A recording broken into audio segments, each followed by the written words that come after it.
নগৰ ৰূপহী হাতত আৰক্ষীৰ আৰু অৰ্ধ সামৰিক বাহিনী দলৰ বৃহৎ টহল প্ৰশাসনৰ অনুমতি অবিহনে হাতীপুখুৰীত কংগ্ৰেছৰ এক কৰ্মী সভাৰ আয়োজন কৰিব যিখন সভাৰ অনুমতি প্ৰদান কৰা নাই জিলা প্ৰশাসনে সভাত নাযাবলৈ মাইক যোগে জনাই আছে প্ৰশাসনে অনুমতি অবিহনে কংগ্ৰেছে কৰ্মী সভা কৰিব বিচৰাত বাধা প্ৰদান কৰিব প্ৰশাসনে কংগ্ৰেছৰ সভাত বাধা প্ৰদানৰ বাবে এই বৃহৎ আৰক্ষী আৰু অৰ্ধ সামৰিক বাহিনী উপস্থিত হৈছিল উল্লেখ্য যে আজিৰ পৰা 4 দিন পূৰ্বে অৰ্থাৎ বৃহস্পতিবাৰে সাংসদ ৰকিবুল হুছেইনক আক্ৰমণ কৰিছিল একাংশ দুৰ্বৃত্তই আৰু তাৰ পিছৰে পৰাই ৰূপহী হাতত আৰক্ষী গঢ়ি তুলিছে কটকটীয়া নিৰাপত্তা যাতে কোনো ধৰণৰ অপ্ৰীতিকৰ পৰিৱেশৰ সূচনা নহয় প্ৰশাসনৰ প্ৰবল বাধা নেওচিও হাজাৰ হাজাৰ সংখ্যালঘু লোকৰ উপস্থিতিৰে অনুষ্ঠিত হয় কংগ্ৰেছৰ সভাখন উক্ত সভাখনি প্ৰশাসনৰ বাধা সত্ত্বেও উপস্থিত থাকে সাংসদ ৰকিবুল হুছেইন প্ৰদ্যুৎ বৰদলৈ বিধায়ক নুৰুল হুদা শিৱামণি বৰা আব্দুল হাটিম খণ্ডকাৰ আসিফ নাজাৰ আব্দুল খুবান চৰকাৰ ৰকিবুলৰ পুত্ৰ তানজিল হুছেইনৰ লগতে বহু কংগ্ৰেছ নেতা কৰ্মী আক্ৰমণ কৰিলে তাক আমি গৰিহণা দিছো আৰু এই আক্ৰমণকাৰীসকলে পুলিচে সব জানে আৰক্ষী বিভাগে জানে আৰু আৰক্ষী বিভাগৰ লগতে তেওঁলোকৰ মিলামিছা সকলো সময়ত হয় প্ৰত্যেকৰ কথা ক'ত থাকে কি কৰে সব আৰক্ষী বিভাগে জানাৰ পিছতো আজিলৈকে তেওঁলোকে কৰায়ত্ব নকৰিলে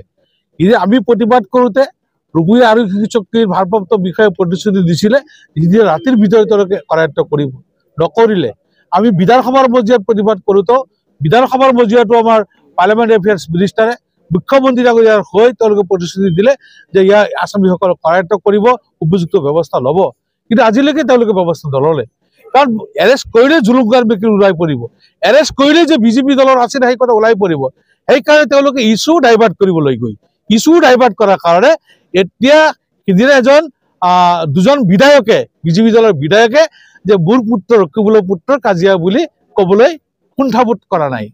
তেওঁলোকে জানে যে আসামী এৰেষ্ট কৰিলে যে বিজেপি দলৰ কৰ্মীসকলে কৰিছে এইটো ওলাই পৰিব সেইকাৰণে ইছ্যু ডাইভাৰ্ট কৰিবলৈ তো বিচাৰিছে পুলিচ কৰ্মীসকলৰ এজন কৰ্মীৰ নিজৰ ব্যক্তিগত ঘৰৰ ব্যক্তিগত মাটিৰ চোতালত আমি আজি লগ খোৱাৰ কথা আৰু লগ খোৱাৰ উদ্দেশ্য একেবাৰে সাধাৰণ কথা আজি 3 দিনৰ আগতে আমাৰ ৰকিবুল হুছেইন ডাঙৰীয়া তেওঁৰ পুৰণা সমষ্টিলৈ আহিছিলে আৰু আহোঁতে পুলিচৰ ছত্ৰছায়াত থকা বিজেপিৰ সদস্য কেইবাজনো ইয়াৰ ভিতৰত সদস্য তেওঁলোকে দলবদ্ধভাৱে অতি প্ৰণালীগতভাৱে ৰকিবুল হুছেইনক হত্যা কৰিবৰ কাৰণে দিন দুপৰতে ৰাস্তাৰ ওপৰত যি আক্ৰমণ কৰিছিলে ইয়াৰ আমি গোটেই কংগ্ৰেছ পৰিয়ালৰ লোকসকলে কেৱল প্ৰতিবাদেই কৰা নহয় আমি সকলো আজি এই ৰূপহী সমষ্টিৰ